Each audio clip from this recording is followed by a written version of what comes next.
कल का साइंस आज का सुपरस्टिशन हो सकता है और ये किसी के लिए जानलेवा भी हो सकता है, जैसा कि हुआ यूएसए के पहले प्रेसिडेंट जॉर्ज वॉशिंगटन के साथ।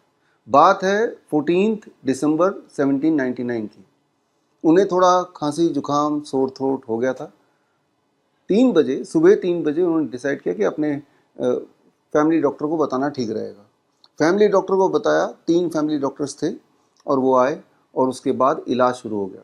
इलाज के नाम पे जॉर्ज वॉशिंगटन के बॉडी से ब्लड लेटिंग यानी कि खून निकालने की प्रक्रिया शुरू हो गई और करते करते रात के 10 बजे तक सेम डे उनके बॉडी से लगभग 40% खून यानी कि 2.5 लीटर के आसपास खून निकाल दिया गया था।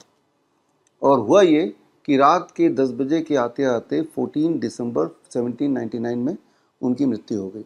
और उसके बाद उन्हीं तीनों डॉक्टरों ने एक प्रेस रिलीज जारी किया। बहुत ही दुख के साथ उन्होंने लिखा कि हमने जॉर्ज वॉशिंगटन को खांसी हो गई थी, सोर थ्रोट हो गई थी, हमने बहुत मेहनत की, बहुत इलाज करने की कोशिश की और इलाज करते हुए एज ए स्टैंडर्ड प्रोटोकॉल हमने उनके बॉडी से ब्लड लेटिंग किया। उसके बाद भी उनकी हालत सुधरी नहीं तो ब्लड लेटिंग और ज़्यादा किया, करते करते 2.5 लीटर के आसपास खून तक निकाल दिया। उसके बाद भी जॉर्ज वॉशिंगटन को हम बचा नहीं पाए। तो ये उनका प्रेस रिलीज था।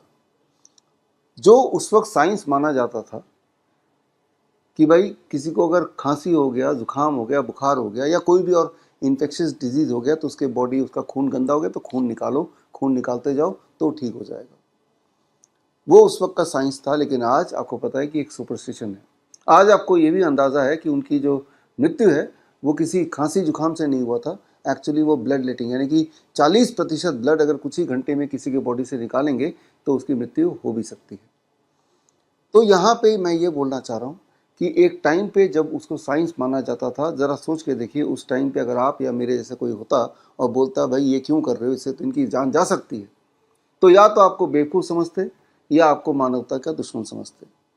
लेकिन उस वक्त भी वो साइंस था नहीं, लेकिन साइंस के नाम पे उसको किया जा रहा था।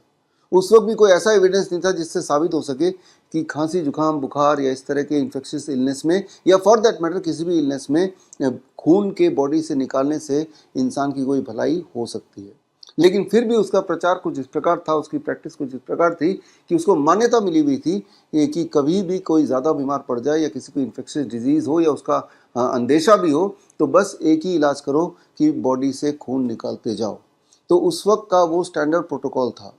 ये ज़रूरी नहीं कि जो स्टैंडर्ड प्रोटोकॉल है वो एविडेंस बेस्ड भी हो या फिर वो साइंस भी हो। वो साइंस के नाम पे प्रोटोकॉल हो सकता है, बट वो एग्जैक्ट साइंस है या नहीं है ये आपको तफ्तीश करनी चाहिए।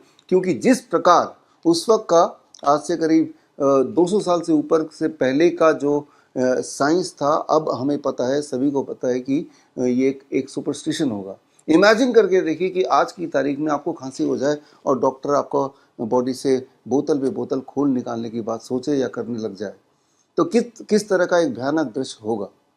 तो यहाँ ये समझने की बात है, अगर आप ये सोचते हैं कि आज जो साइंस है वो एग्जैक्ट साइंस है, वो एविडेंस बेस्ड है ही, तो भी एक गलतफहमी है। आप सिर्फ इसलिए समझते हैं कि आज जो भी स्टैंडर्ड प्रोटोकॉल हॉस्पिटल्स में चल रहे हैं या मेन स्ट्रीम में चल रहे हैं वो ज़रूर एविडेंस बेस्ड होगा।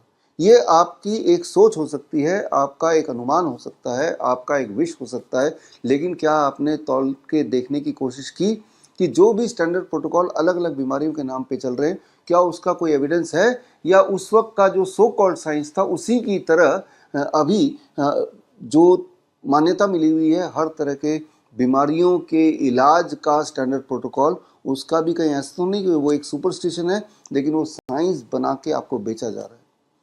इसी बात पे हम चर्चा करेंगे on 23 July, that is on Chandrashekhar Azad Jayanti and बाल गंगाधर तिलक जयंती। 11 बजे आप मेरे साथ जुड़िए ओनली एट www.coronakal.tv पर। बड़ी से बड़ी बीमारी का आसान से आसान इलाज घर बैठे ही हो सकता है। अधिक जानकारी के लिए कांटेक्ट करें nearest doctor BRC clinic @home।